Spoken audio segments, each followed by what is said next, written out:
And now we're going to the sacred cow of save money. And in 1971, President Nixon took the dollar off the gold standard, basically took the world off the gold standard, and money was no longer money. So people are no longer saving money. So just to reiterate again, this is $300, what an ounce of gold was worth in the year 2000. So Kim, lift that. Okay. All right, and so this here is 1 ounce of gold in the year 2010, and it's now $1,100. Ugh, and this is why people are working so hard. I can do it, I can do it. Yes, I can do it. Barely. So the big reason I've said in my books for years that savers were losers is very simply because in 1971, the dollar stopped being money, it became debt. Right, Mike? Yeah, the rules all changed in '71.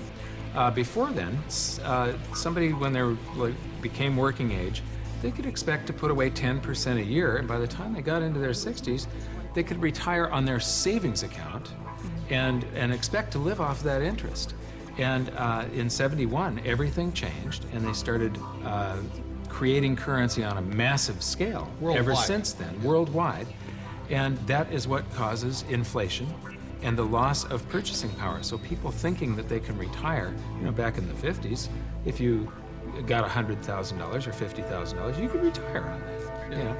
So for my mom and dad, you know, the World War II generation, the industrial age generation, it was very smart to save money. For our generation, the baby boom generation and on, saving money could be the most stupid thing you can do because the system is stealing your wealth through the very thing you work for, called money, which is not money anymore.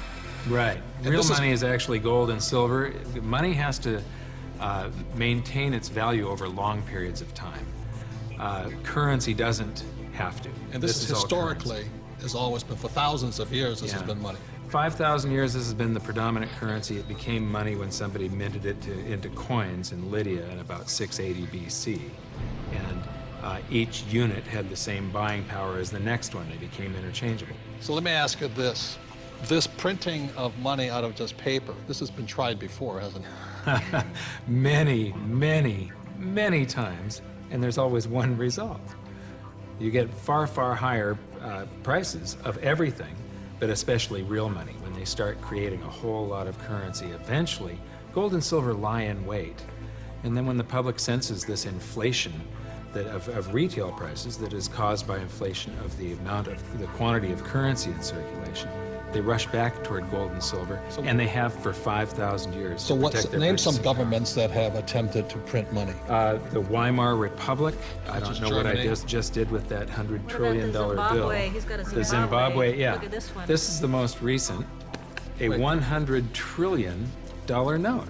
You know, this is the largest note ever printed, 100 trillion. And this was printed in 2000. Yeah, but when Zimbabwe was created as a country, when it went from Rhodesia to Zimbabwe, they were, the Zimbabwean dollar was on parity with the US dollar. $1 US was the same as a Zimbabwe dollar. This doesn't buy anything today. It doesn't buy a cup of coffee. What, doesn't even buy a cup of coffee? No. In fact, they have ruined it by putting ink on it. You can't write